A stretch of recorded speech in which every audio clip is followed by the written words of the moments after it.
show number 2 of the basketball prospects podcast. This is show number 2, and I'm Coach Watts.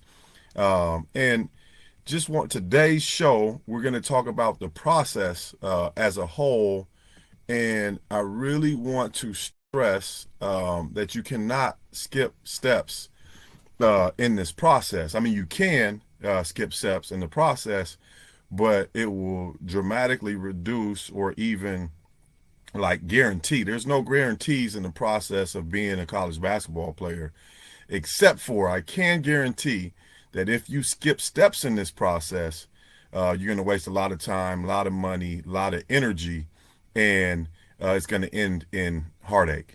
And just because you don't, just because you don't accomplish the goal of playing college basketball doesn't mean that it's a waste of time, it's a waste of money, it's a waste of heartache. Like I said, the goal, the objective, 1% play on scholarship, 5% play at any level. That includes Division I, Division II, Division III, NAIA, junior college, community college, at any level.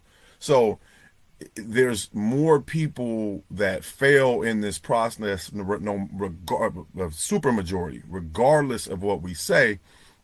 But just because you don't accomplish the ultimate goal doesn't mean that it's a waste, unless, like I said, you skip steps.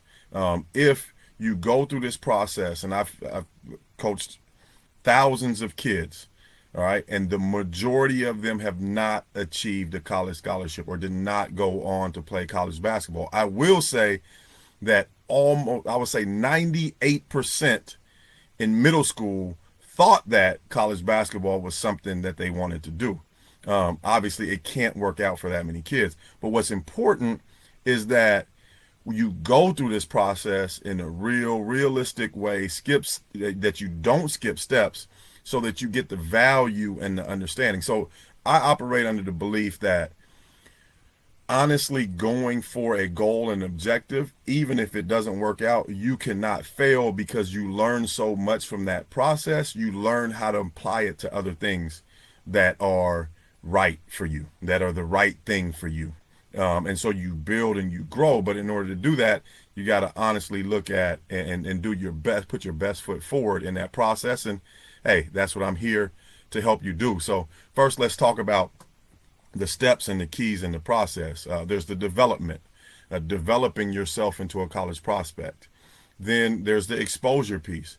When you're developed into a college prospect, getting yourself out in front of college coaches so that they can see you, get to know you, connect with you. And then comes the third step in that process, which is the recruiting process. Having schools come out, tell you that they, offer you, getting on campus, seeing schools, meeting coaches, all those things. That's a recruiting process. And then the last step in the process is executing on being and thriving as a college student athlete. Now, if I've missed anything, I've said this before and I'll say it every show, I hope. Comment, let me know, hit me up.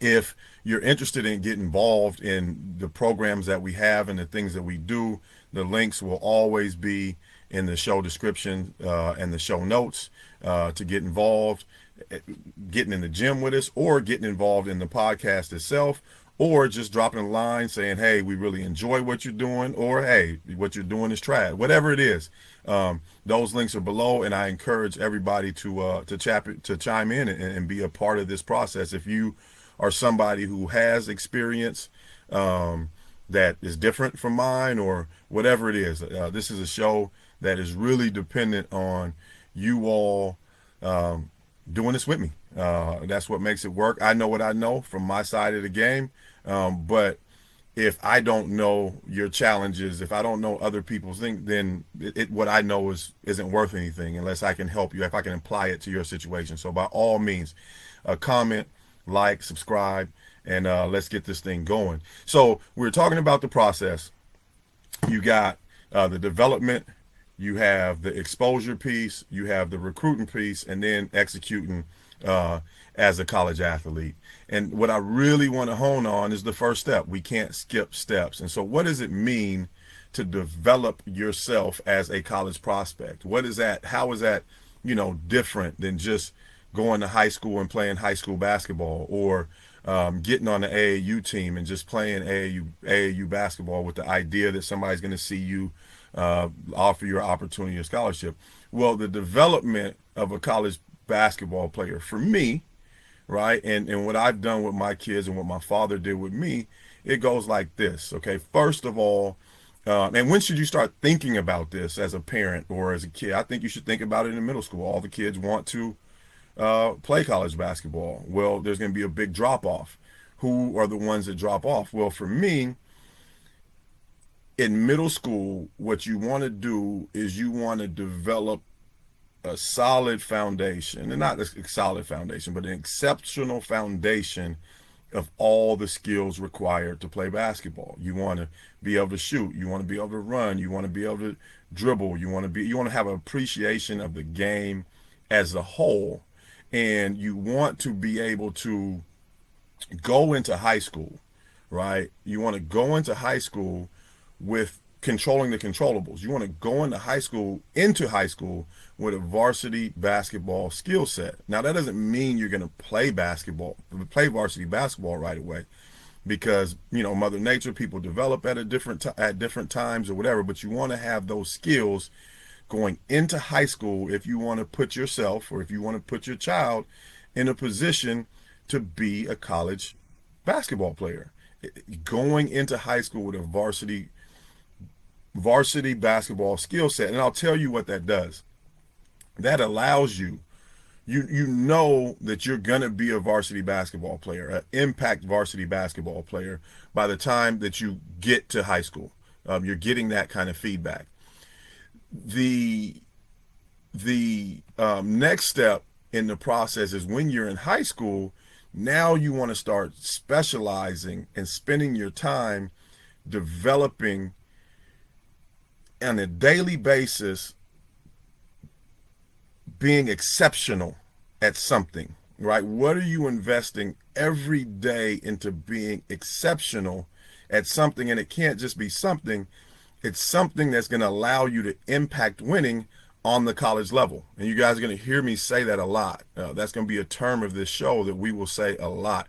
There's a lot like, oh, I could play here, I could play there, I could do this, yes, but can you impact winning? That's your key to the scholarship. That's your key to demanding, and not demanding, but actually demanding playing time, being on the floor. Like, we're losing and I impact winning. Not saying it, being able to show that. When you're in the showcases, you want to make college coaches believe that you can impact winning at the level that they're coaching on. That's how you receive scholarship offers, right? So the whole key to development, right, is developing a well-rounded skill set early, where you have the ability to dribble, you have the ability to shoot, and all of that stuff. And then when you get into high school, you can focus an area of your game and develop a skill set that's an exceptional skill set that translates to the next level. Let me know, and you have your execution as a college athlete. Well, if you haven't developed the skills, if you haven't developed the skill set, if you are not exceptional in some way, shape, or form, then you're not getting exposure. You might be at a tournament and there might be coaches on the sideline, but those coaches aren't looking at you. They're looking past you. They're looking through you. They're looking to find those players that have put that time in, that have put that effort in specific ways, that are out there showing them or making them believe that if they give them a scholarship, if they give them an opportunity to play college basketball, and if they put them in that uniform, that player is going to help them either keep their job or move on to a higher job. All right, so think about that when you're thinking about how, why, and you're developing your game. And I'll say this: parents are going to love their kids. They're going to, support their kids. They're going to say, hey, your kids are great or whatever. coaches or people that you write a check to in this pay for play world, they're going to promote. There's people that are going to put on Twitter and all of that stuff. But the standard is excellence. And the standard is not what your mom or dad says. The standard is not even what your coach says. The standard is not even what your AAU coach says. The standard is not what the ranking service says. The standard is, are you living up to or trending to, are on a daily basis, are you living to the standard of your goals, and are you trending in the direction of your objectives? Make that be your standard. And for the next show, we'll come back and we'll talk about a danger in the development process that I think everybody in today's social media era needs to develop some sort of filter for. And to tease the next show, I'll say this. We used to be told, my father told me, and it was a thing when I was coming up, they would say, don't read your clippings. Don't read your press clippings. And there was a reason why we weren't supposed to read our press clippings. Do me a favor, drop a comment and let me know if you know what that reason was, right? And I just teased and gave you a precursor for the next show and what it's going to be about. So if you have some comments about what that is, why you shouldn't read your press clippings, or how that's changed and what we should do now about it, I'd love to hear from you. Until then, we'll see you at the next show. On the next show, I'm Donald Watts, and this is the College Prospects Podcast. That's a mouthful. We will be picking another name, and you will be helping me do that.